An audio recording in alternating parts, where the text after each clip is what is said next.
maktablarda keksalarni e'zozlash, ularga g'amxo'rlik ko'rsatish davlat siyosati darajasiga ko'tarilgan. Bunga bugungi kunda Keksalar haftaligi hamda Keksalar turizm oyligi munosabati bilan keksa avlod vakillariga belgilangan imtiyoz, imkoniyatlar isbot bo'la oladi. Shu munosabat bilan bugungi kunda o'tkazilayotgan shukronalik, ya'ni uch avlod uchrashuvi ham buning namunasidir. Toshkent shahar Nuroniy jamg'armasi bo'limi tashabbusi bilan Yunusobod tumani hududidagi Al-Aziz kafesida Yunusobod tumani miqyosida uch avlod uchrashuvi Ibrat maktabi ma'naviy ma'rifiy tadbir o'tkazildi. Tadbir Yunusobod tumani Nuroniy kengashi, tuman madaniyat bo'limi, tuman axborot kutubxona bo'limi bilan hamkorlikda o'tkazildi. Uchrashuv Toshkent shahar Nuroniy jamg'armasi rais senator Rustamxon Kalam, deputatlar, akademik, professorlar, Yunusobod tumanining faol faxriy nuroniy otaxon-onaxonlari, o'rta avlod vakillari, yoshlar yetakchilari ishtirok etdi.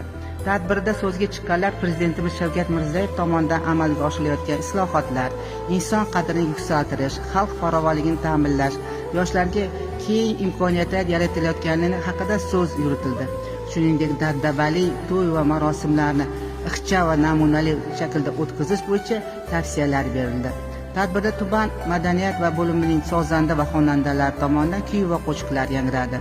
Uchrashuv so'ngida Nuroniy jamg'armasi tomonidan faol nuroniy otaxon-onaxonlarga tashakkurnoma va esdalik sovg'alari berildi. Ushbu uch avlod uchrashuvi bu nafaqat yoshlar uchun, balki barcha avlod vakillari uchun katta ma'naviyatni qo'llab-quvvatlovchi Ibrat maktabi ekanligining yana bir namunasi bo'ldi.